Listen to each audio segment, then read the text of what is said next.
Hello, everybody. Thank you so much for joining in today. We're excited to be hosting this webinar, really focused and honed in on, how to create a more efficient sales process with visual CPQ. Appreciate your patience as we're waiting for folks to join in here. We have an action-packed 35 minutes where we're going to walk through demos and kind of talk to what visual CPQ is all about. Before we get started here, I did just want to take a minute to introduce ourselves, the two speakers here today. And Bill, why don't you introduce yourself first, and then I'll follow you up. All right. Well, thanks, Ben. I'm Bill Jones, account executive with Verenia Configuration Solutions.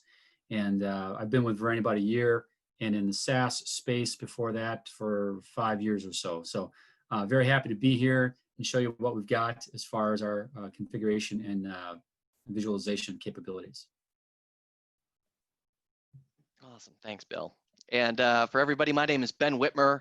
I am an account executive here with Threekit. I've been with Threekit for about 2 years now, but really excited to be talking about visualization and how we partner with Verenia. But I think the core focus of why we're here today is starting to ask the question of what is visual CPQ and why is it important? And maybe to kind of preface in here, the whole reason that we're here talking today about visual CPQ is that buying behavior is changing. When you start thinking about how you used to shop on a day-to-day basis, maybe 10 years ago versus how you shop today, especially in the midst of everything that's going on, a lot of B2B and B2C buying behaviors are converging. Businesses traditionally have been in a situation where the products they sell have lots of complexity, and there's a lot of dependent options that say, if you sell this, then you must also buy these other things. You have build to order situations and engineer to order situations. Or if you're a business that sells globally, you could have different types of pricing considerations that need to come into perspective that introduce a lot of complexity.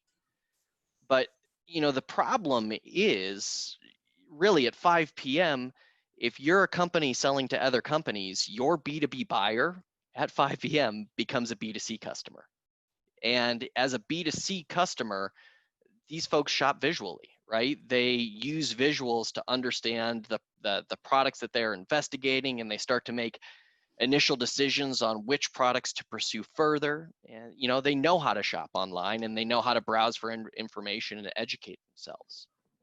So the question really becomes, why can't B2B companies start operating more like B2C companies in how they engage with their buyers and the information that they arm their customers with visually? So thanks, Ben. Here we're looking at a typical consumer buying process, and as we've all experienced, there's typically never any sales rep involvement. We're just checking out. We find things that are off the shelf or don't have very many options, typically size, color, things like that. So relatively speaking, B2C e-commerce is very easy. Products are simpler. And in the case of most consumer goods, we already have a good idea of what the product looks like because we've bought it before, or it's a common off-the-shelf item. But in the B2B world, the buyers are buying things they may not have bought before or know what they look like, right? And also businesses don't really give them that opportunity, right? And so what we're exploring here is why is there so little B2B e-commerce today? There's a couple of reasons really fueling that. First, the sale of B2B is often more complex than it is for a consumer. Instead of just a couple of options and dozens of possible configurations, it's not uncommon for B2B products to have possible configurations that number in the thousands, millions, or more. Furthermore, e-commerce platforms require that an item is built for every permutation on the website. So for a B2B seller of complex products, it's just not practical to create millions of items ahead of time in their ERP. And as we know, 90% of those permutations will never sell anyway. So obviously, B2B sellers want to avoid creating these items for each permutation. Another reason is that pricing structure may also be very complex. Even customers with modern ERP systems can still rely on manual pricing for their products because of the complexities involved. Pricing can be influenced based on things like customer item type, item class, location of the buyer, day of the week, time of the day. It could be if the buyer's left-handed, if we could track that, right? So a lot of things can go into the pricing and make it just as complex to come up with a price as it would be to come up with the product configuration. And again, many of these manufacturers with modern ERPs still rely on spreadsheets to take that, that final yard in figuring out the price. The third reason preventing B2B e-commerce is that it can be very difficult to visually show the various permutations of complex products. Very similar to what I said earlier about not being practical to create millions of items, it goes without saying that it would also be impractical to create millions of drawings or actually make each configuration and photograph it. Some companies would try to solve this using, mock-ups from the design department that look like just the drawings, but for the buyer online, so the e-commerce buyer, we want to visualize that because that's the best way to really put it in our hand when we can't, right? That's why we're using that visualization. And with today's modern technology like Verenia, Atlas, CPQ, and Threekit, manufacturers now have the capability to create millions of product permutations as well as photorealistic images, all based on pictures of like products or based on actual CAD assets. So, bolstered by their own consumer online buying experiences, the B2B buyers are still out there online doing their research, and they want it to be seamless. They want it to be easy to use sales process for commercial buying, just like when they buy it for their own use.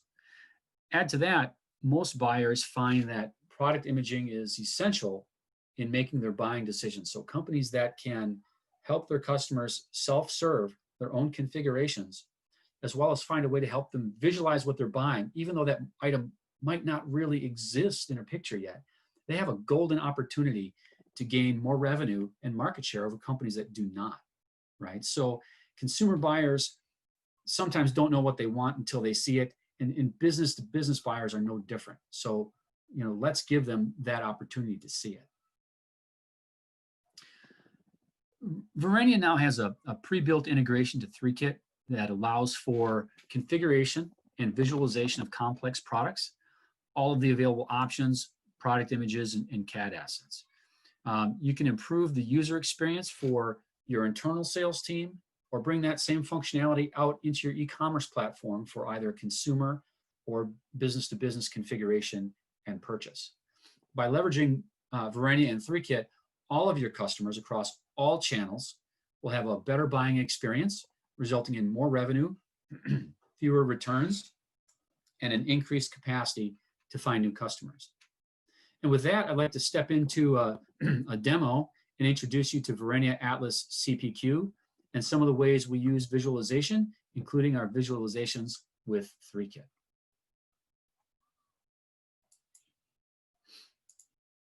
So I'm going to move into our demo library here and demo you a door.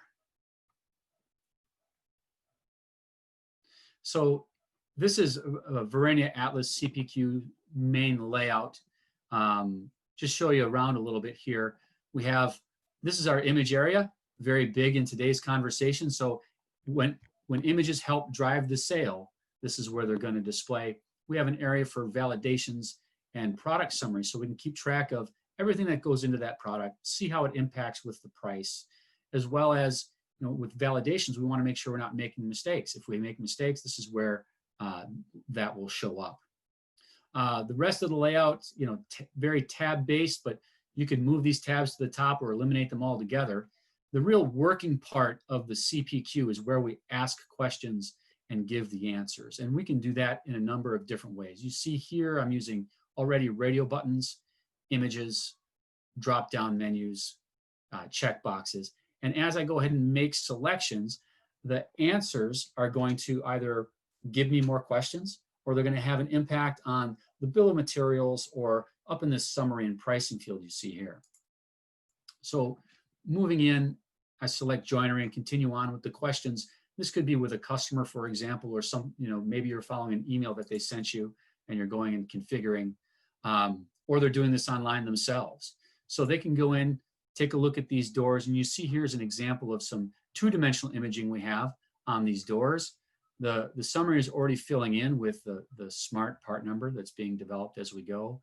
Individual line item pricing, if that's what you wish to have exposed to your B2B buyer, your consumer, or your inside sales team. As you continue through questions, we can impact these visualizations here like we do for cathedral glass.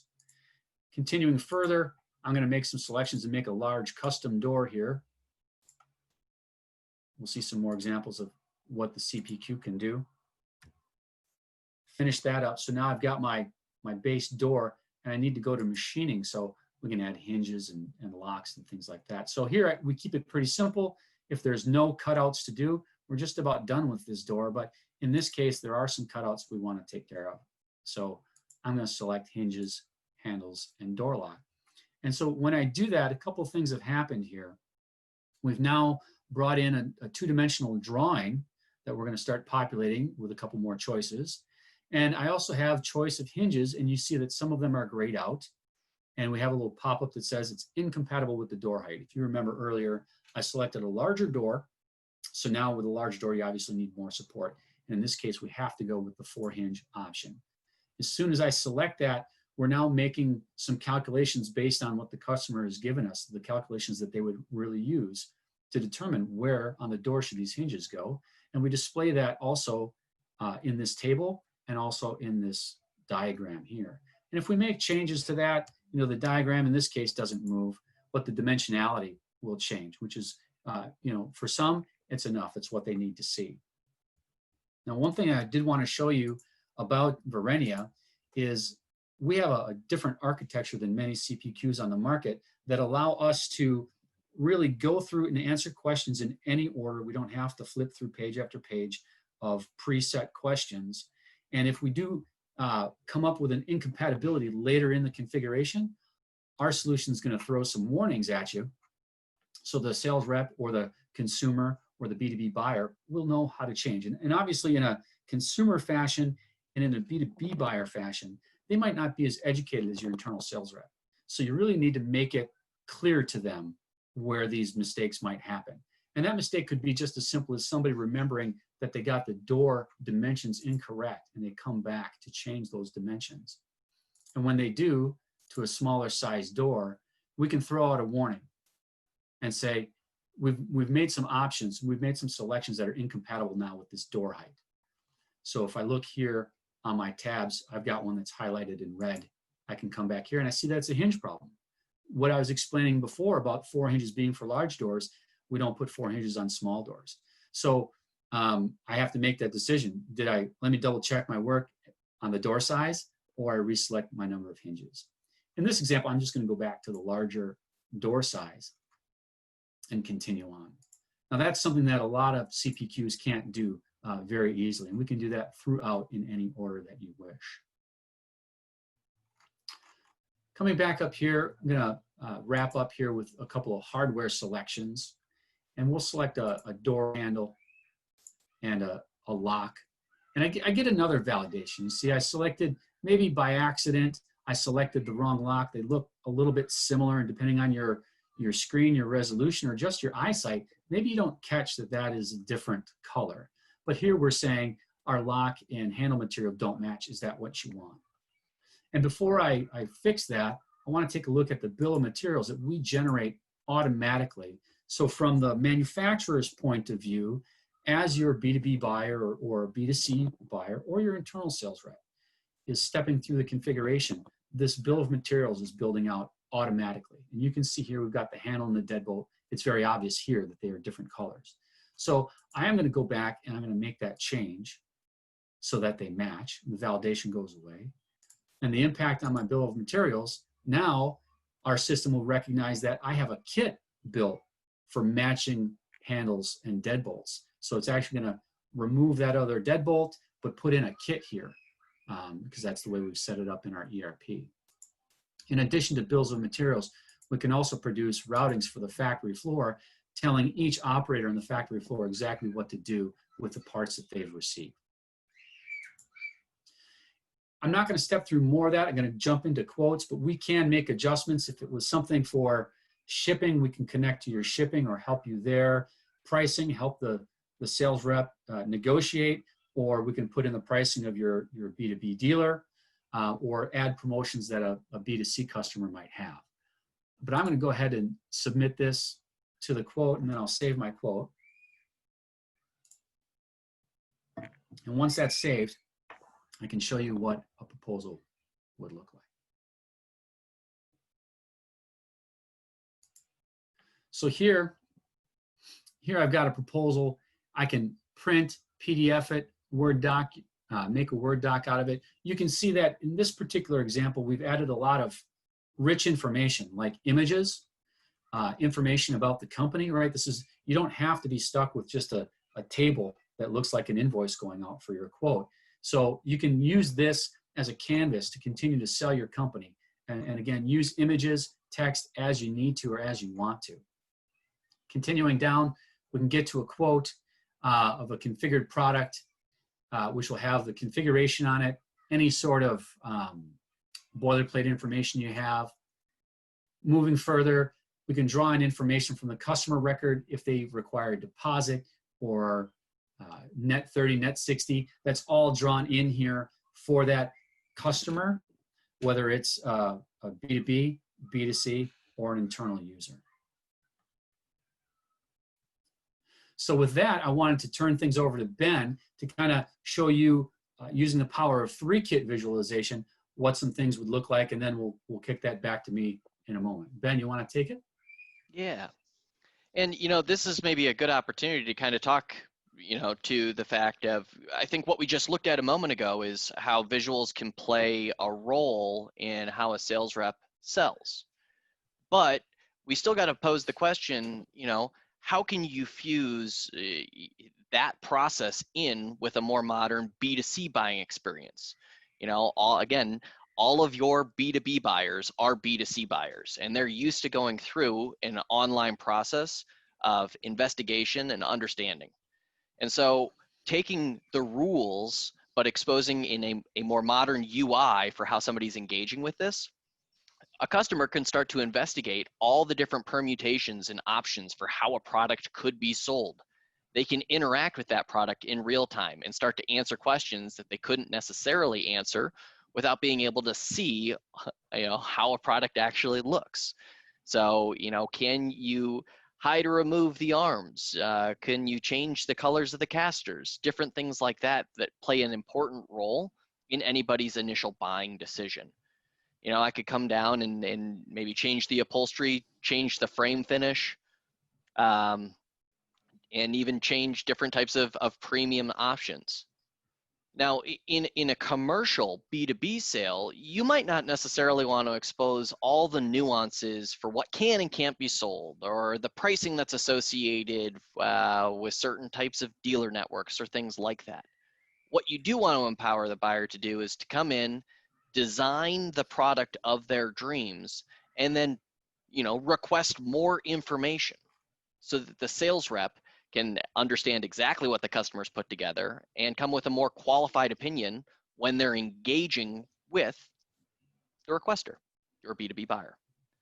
So the moment that I hit request, this is where now you can pick things up in that B2B traditional sales rep selling experience. Right. So thanks, Ben. So what we really just saw was an example of a handoff in a complex sale. And, maybe the chair is not the most complex example, but in a complex sale where you want to start, and that B2B buyer is getting a certain way through. And it could be questions that they answer that might not have a visual impact, but it's important for your internal sales rep to know. But also, there are things that have the visual impact. And then that sales rep can get a hold of the customer and have that conversation and collaborate on that final build and go through, and make changes to it. They could, change it to a stool if it was a stool, and maybe it's a selection. So they got to put stools on the quote. They got to put standard height chairs, some armless chairs, and some with arms on the quote. And then at the end of the day, you're getting down to it, and they can make a final selection. Like, you know what, we really do like that polished aluminum look better than the black. So again, this is that example of the power of leveraging the visualization, the CPQ, and the capability to combine and collaborate on a B2C, B2B, as well as an internal sales point of view. So with that, to summarize, we've really gone over, how can you leverage CPQ visualization to enable visualization-based configurations of complex products, and how companies can offer this capability up to their B2B partners for self-service. So just wanted to open it up, let us know what questions this may have inspired, and we'll try to get to them all if we can. Awesome. Well, it looks like there were a few questions that came in during the presentation itself. Okay. Bill, let me maybe pose this to you. I'll play moderator on this first one. How long does an implementation typically take? Right. Yeah, great question. Well, it does vary, as you might imagine. It really has to do with the level of complexity, but also the volume, just the sheer volume of how many SKUs do you have, or permutations would you have, or different business rules do you have. So it does vary by every customer. We look at that pretty early on, but typically a short handful of months. Awesome.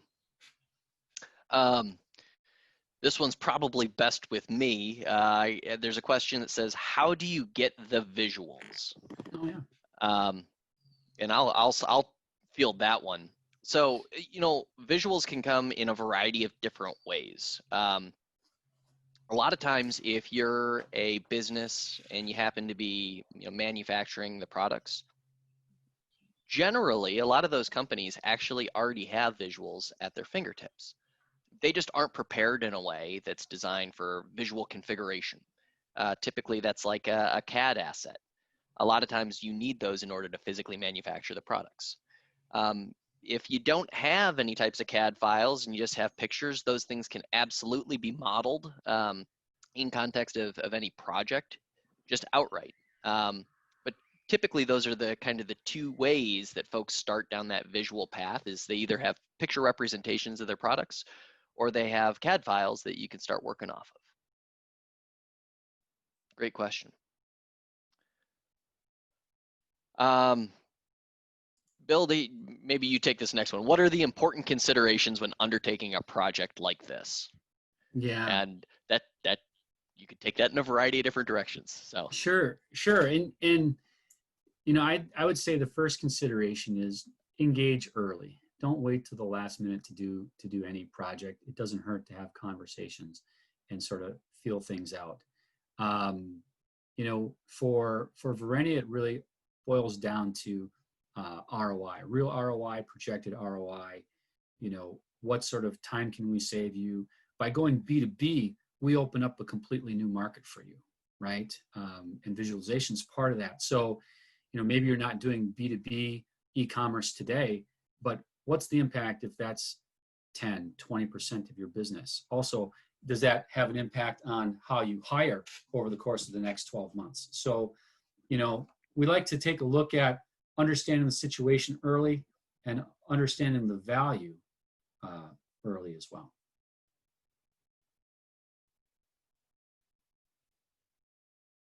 Yeah, thanks, Bill. And looks like there's a comment here So Bill, hats off to you. Oh, Great job not losing your focus with the kids going crazy in the background. To the attendee that mentioned that, that was very kind. I appreciate that. I closed one window, but I didn't close them all, and I had to hit mute. Not my children, somebody else's. Awesome. Yeah, I don't see any more on chat. Are you getting more on chat here, Ben?